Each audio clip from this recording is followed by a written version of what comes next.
যুক্তরাজ্যে ফ্ল্যাট কেলেঙ্কারিতে যুক্ত থাকায় দেশটির সিটি মিনিস্টার ও ক্ষমতাচ্যুত সাবেক প্রধানমন্ত্রী শেখ হাসিনার বোনের মেয়ে টিউলিপ সিদ্দিককে ক্ষমা চাইতে বলেছেন অন্তর্বর্তী সরকারের প্রধান উপদেষ্টা ডক্টর মোহাম্মদ ইউনূস। প্রভাবশালী ব্রিটিশ সংবাদ মাধ্যম সানডে টাইমসকে দেওয়া সাক্ষাৎকারে তিনি এ কথা বলেন। ডক্টর মোহাম্মদ ইউনূস বলেন, শেখ হাসিনা স্বৈরাচারী শাসনামলে টিউলিপ সিদ্দিক লন্ডনে যেসব সম্পত্তি ব্যবহার করেছেন সেগুলোরও তদন্ত হওয়া দরকার। যদি প্রমাণিত হয় এসব সম্পত্তি সম্পূর্ণ ডাকাতির মাধ্যমে অর্জন করেছেন তাহলে সেই সম্পত্তি বাংলাদেশে ফেরত দেওয়া উচিত। ডক্টর ইউনূস আরও বলেন, ব্রিটিশ সরকারের দুর্নীতি দমন মন্ত্রী হয়েছেন টিউলিপ, কিন্তু তার নিজের বিরুদ্ধেই দুর্নীতির অভিযোগ উঠেছে। এর চেয়ে হাস্যকর আর কিছু হয় না।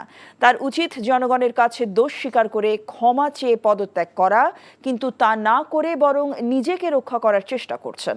অন্যদিকে দুর্নীতিতে যুক্ত থাকায় টিউলিপ সিদ্দিককে বরখাস্ত করতে প্রধানমন্ত্রী কেয়ার স্টারমারের প্রতি আহ্বান জানিয়েছেন দেশটির প্রধান বিরোধী দল কনজারভেটিভ পার্টি প্রধান কেমি ব্যাডেনচ।